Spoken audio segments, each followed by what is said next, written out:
Efesios 2 versículo 6 dice: Dios nos resucitó con Cristo y nos hizo sentar con Él en los lugares celestiales en Cristo Jesús. Pero ¿por qué Dios simplemente no mató a Satanás y a todos sus ángeles? ¿Por qué permitió que huyeran a la tierra para causar muerte y destrucción a la humanidad? Esa es la pregunta que haremos en el video de hoy.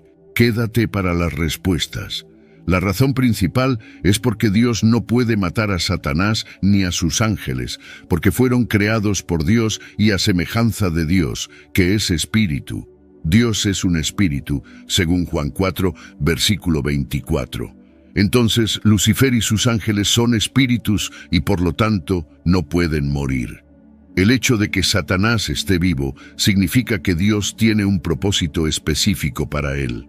Dios tiene un plan para todas las criaturas. Él las creó todas con un propósito, y aunque la creación no elija la voluntad del Creador, el Dios Creador tiene una manera de usar circunstancias, elecciones y decisiones malas para su gloria. Por lo tanto, vamos a examinar quién es Satanás y cómo Dios está usando a Satanás hoy. En el libro de Isaías, en el capítulo 14, vemos cómo Satanás cayó del cielo. Este texto nos da una visión de lo que la Biblia dice sobre su rebelión.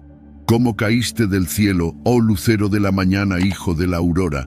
Fuiste arrojado a la tierra, tú que debilitabas a las naciones. Tú decías en tu corazón: subiré al cielo, sobre las estrellas de Dios exaltaré mi trono, y en el monte de la congregación me sentaré en los extremos del norte. Subiré sobre las alturas de las nubes, seré semejante al Altísimo. Sin embargo, serás llevado al Seol, al más profundo del abismo. Otro nombre comúnmente atribuido a Satanás es Lucifer, que literalmente significa portador de luz. Vemos que Lucifer fue derribado debido a ambiciones orgullosas. Esta escritura es una declaración clara de lo que le ocurrió a Lucifer. Otra referencia a la caída de Satanás se encuentra en el libro de Ezequiel, en el capítulo 28. Así dice el Señor Dios: Eras el sello de la perfección, lleno de sabiduría y perfecto en belleza. Estuviste en el Edén, el jardín de Dios. Todas las piedras preciosas eran tu cobertura: el sardio, el topacio, el diamante, el berilo, el ónice y el jaspe, el zafiro, la esmeralda y el carbunclo. Y de oro eran los engastes y los entalles en ti. En el día en que fuiste creado fueron preparados. Eras un querubín ungido para proteger, y te puse. Estabas en el monte santo de Dios.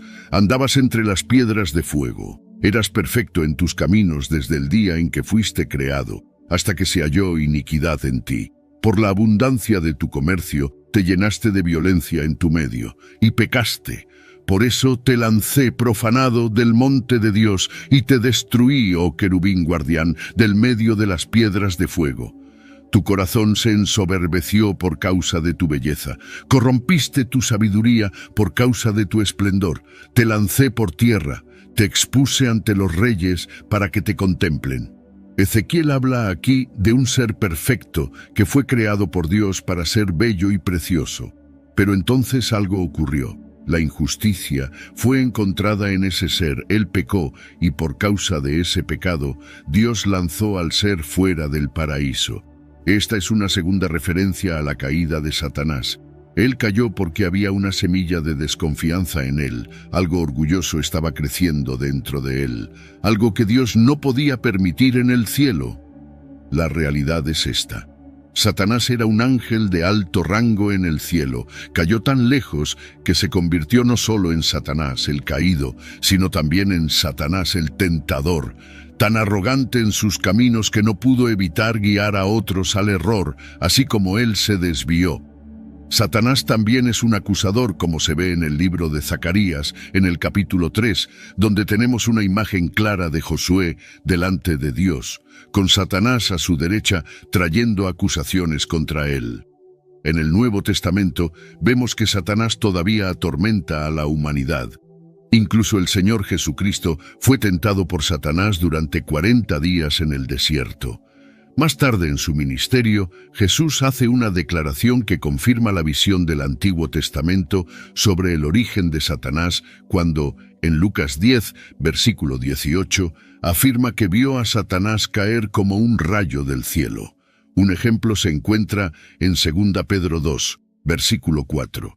Porque si Dios no perdonó a los ángeles cuando pecaron, sino que los lanzó al infierno y los entregó a cadenas de oscuridad profunda para ser reservados para el juicio.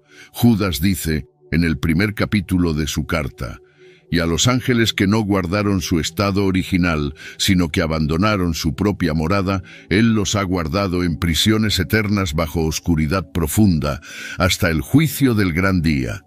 Satanás tiene permiso para vivir, sí, pero él será, en última instancia, responsabilizado por sus pecados.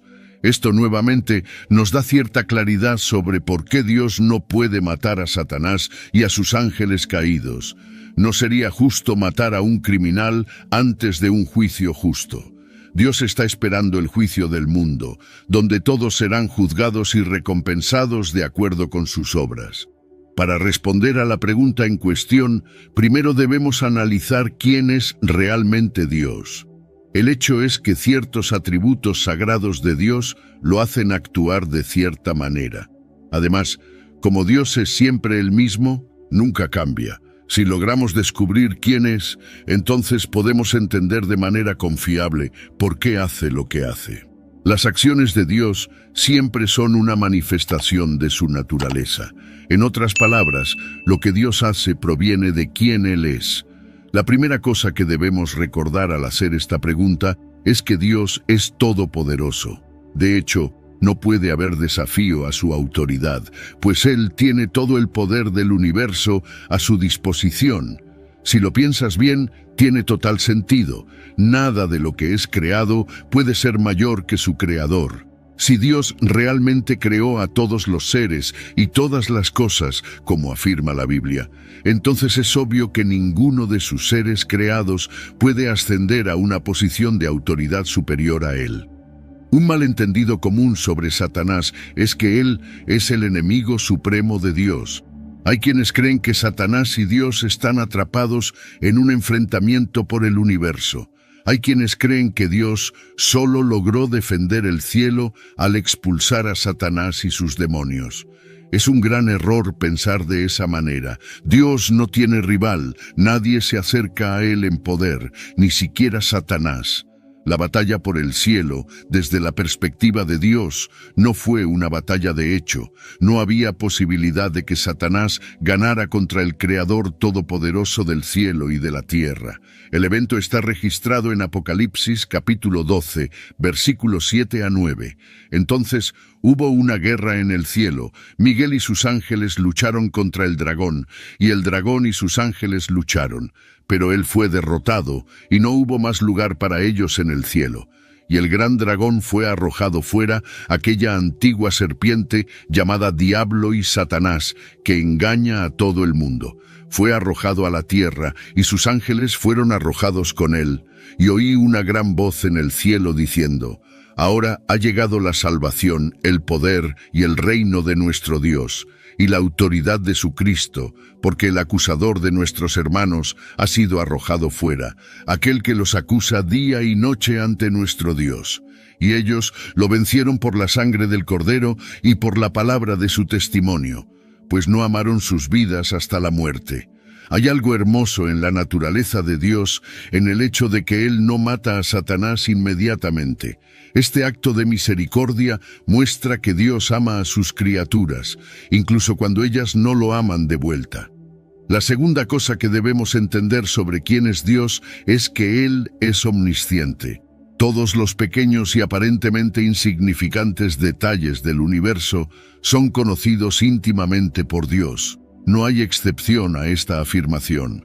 Dios tiene un entendimiento completo de cada individuo y de cada situación y elección que ese individuo hace. Esto significa que Dios tiene una perspectiva como ningún otro ser en el mundo. Él es capaz de ver completamente ambos lados de cualquier historia.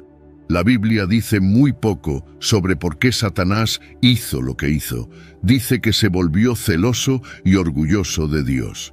La naturaleza omnisciente de Dios significa que Él conocía los pensamientos y motivos de Satanás y sus demonios en completo detalle.